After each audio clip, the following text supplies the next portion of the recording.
क्या आपको पता है कि इंटरनेशनल वीमेंस डे की शुरुआत एक मूवमेंट से हुई थी 20वीं सदी में, जब महिलाओं को अनइक्वल वेजेस, जॉब अपॉर्चुनिटीज और डिस्क्रिमिनेशन इन राइट्स का सामना करना पड़ा। तब उन्होंने ब्रेड एंड रोजेस का स्लोगन दिया। जहां ब्रेड इकोनॉमिक सिक्योरिटी और फेयर वेजेस को सिंबलाइज करता है, वहीं रोजेस डिग्निटी, रिस्पेक्ट और एक बेहतर जीवन की उम्मीद को बताता है। 1908 में न्यूयॉर्क की महिलाओं ने काम के बेहतर हालात और वोटिंग अधिकारों के लिए एक अभियान चलाया। 1911 में पहला इंटरनेशनल वीमेंस डे मनाया गया और 1977 में यूनाइटेड नेशंस ने 8 मार्च को इसे ऑफिशियली डिक्लेयर कर दिया। इंटरनेशनल वीमेंस डे मेनली 3 बातों पे फोकस करता है: जेंडर इक्वलिटी, रिप्रोडक्टिव राइट्स और वायलेंस अगेंस्ट वुमेन। तो चलिए इन पॉइंट्स को एक एक करके समझते हैं। सबसे पहले जेंडर इक्वलिटी, यानी कि सभी जेंडर को इक्वल रिसोर्सेज, अपॉर्चुनिटी, रिस्पेक्ट और राइट्स मिले, चाहे वो इकोनॉमिक पार्टिसिपेशन हो या फिर डिसीजन मेकिंग प्रोसेस। यूनिसेफ के अनुसार जेंडर इक्वलिटी का मतलब है कि लड़के, लड़कियां और पुरुष, महिलाएं एक जैसे राइट्स, रिसोर्सेज, अपॉर्चुनिटीज और प्रोटेक्शन को एंजॉय करें। लेकिन इसका मतलब ये नहीं है कि सभी को बिल्कुल एक जैसा बनाया जाए या समान तरीके से ट्रीट किया जाए। जेंडर इक्वलिटी कोई कंपटीशन नहीं बल्कि पार्टिसिपेशन है। पर्सनल और प्रोफेशनल लाइफ में पुरुष और महिलाएं एक दूसरे के कॉम्प्लीमेंट्री है, ना कि कॉम्पिटिटर्स। दूसरा है रिप्रोडक्टिव राइट्स। रिप्रोडक्टिव राइट्स का मतलब है कि बिना किसी दबाव या भेदभाव के महिला और पुरुष दोनों को अपने बच्चों की संख्या, जन्म का अंतर और समय तय करने की आजादी हो। WHO के अनुसार ये अधिकार सही जानकारी, स्वास्थ्य सेवाओं और सुरक्षा की गारंटी देते हैं। इसका मतलब है कि कोई भी महिला जबरदस्ती, हिंसा या भेदभाव के कारण अपनी रिप्रोडक्टिव फ्रीडम से वंचित ना रहे और अपने शरीर और फ्यूचर से जुड़े सारे फैसले खुद ले सके। रिप्रोडक्टिव राइट्स में कुछ बातों का ध्यान रखा जाता है, जैसे बिना किसी प्रेशर के शादी, मां बनने का डिसीजन केवल महिला का हो, रिप्रोडक्टिव हेल्थ रिलेटेड वायलेंस से सुरक्षा और जरूरी स्वास्थ्य सेवाओं का एक्सेस होना। और तीसरा है violence against women.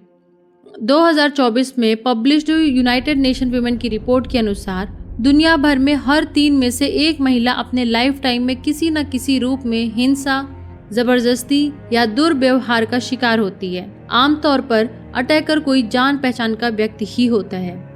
Istanbul convention के मुताबिक वायलेंस अगेंस्ट वुमेन को ह्यूमन राइट्स का वायलेशन और महिलाओं के प्रति जेंडर बेस्ड डिस्क्रिमिनेशन माना गया है। इसमें फिजिकल, सेक्सुअल, साइकोलॉजिकल और इकोनॉमिक अब्यूज शामिल हैं, चाहे वो घर में हो, वर्क प्लेस पर हो या फिर पब्लिक में।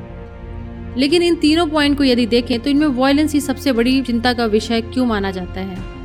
इसे जेंडर बेस्ड वायलेंस या फिर सेक्सुअल या जेंडर बेस्ड वायलेंस भी कहा जाता है। इसे अक्सर हेट क्राइम की तरह देखा जाता है, जो सिर्फ इसलिए किया जाता है क्योंकि विक्टिम एक महिला है। यदि हम हिस्ट्री भी देखें तो महिलाओं को प्रेशराइज करने या कंट्रोल करने के लिए हिंसा का इस्तेमाल किया जाता रहा है। और हिंसा झेल चुकी महिलाओं में depression, anxiety, unwanted pregnancy, sexually transmitted disease, HIV जैसी स्वास्थ्य समस्याओं का खतरा ज्यादा होता है। Domestic violence, honour killing, human trafficking, forced marriage, work harassment जैसी समस्याएं आज भी महिलाओं के खिलाफ हिंसा का रूप बनी हुई हैं और कई बार इसका मेन कारण पुरुषों और महिलाओं के बीच अनइक्वल पावर रिलेशन को माना जाता है। लेकिन इन प्रॉब्लम्स का बेसिक रूट कॉज क्या है? इसे फिक्स करने के लिए हम एक सोसाइटी के रूप में क्या रोल प्ले कर सकते हैं? एक महिला को एम्पावरमेंट, कंपैशन, पेशेंस और क्रिएशन का सिंबल माना जाता है। इतिहास भर में महिलाओं ने केवल देखभाल के माध्यम से ही नहीं, बल्कि लीडरशिप, इनोवेशन और इंस्पिरेशन के द्वारा परिवार, समाज और सिविलाइजेशन को शेप किया है। फिर भी मौजूदा कानून और मूवमेंट्स के बावजूद अभी भी न्यू रिफॉर्म्स और अवेयरनेस की ज़रूरत है, ताकि लोगों को महिलाओं के अधिकारों के बारे में एजुकेट किया जा सके। वुमेन एम्पावरमेंट का अर्थ सिर्फ फ्रीडम नहीं, बल्कि डिसीजन मेकिंग एबिलिटी को डेवलप करना है। इसमें एजुकेशन एंड अवेयरनेस, जिसमें समाज में बदलाव लाने के लिए शिक्षा सबसे महत्वपूर्ण माध्यम है। लड़कियों को क्वालिटी एजुकेशन देना और सोसाइटल स्टीरियोटाइप को तोड़ना बहुत ज़रूरी है।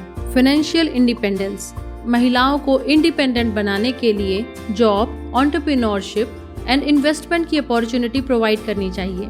लीगल प्रोटेक्शन, महिलाओं को उनके अधिकारों के बारे में जागरूक करना और domestic violence, work place harassment और एसिड अटैक्स जैसे अपराधों के लिए कड़े कानून लागू करना आवश्यक है। Support from family and society. ये समझना जरूरी है कि एक महिला बहन, माँ, पत्नी बनने से पहले एक इंसान है। उसे फैमिली और सोसाइटी के बराबर रिस्पेक्ट और सपोर्ट मिलना चाहिए। Mental and physical health. महिलाओं की मानसिक और शारीरिक स्वास्थ्य का ध्यान रखना और उन्हें सेफ और हेल्दी एनवायरनमेंट प्रोवाइड करना बहुत जरूरी है। इसके अलावा कानून और नियमों के बावजूद डीप रूटेड स्टीरियोटाइप और सोसाइटल नॉर्म्स के कारण कई महिलाएं अब भी अनसेफ और रिस्ट्रिक्टेड फील करती हैं। असली एम्पावरमेंट तभी पॉसिबल है जब हम इन बैरियर्स को तोड़ें और बदलाव की शुरुआत अपने घर से करें। हमें अपने बच्चों, भाई बहनों और परिवार को ह्यूमैनिटी, ह्यूमन राइट्स और इक्वेलिटी के बारे में एजुकेट करना होगा, ताकि फ्यूचर जनरेशन्स को अपने डाउट्स, क्वेश्चंस या गलतियों को बिना डर के बड़ों से डिस्कस करने में आसानी हो।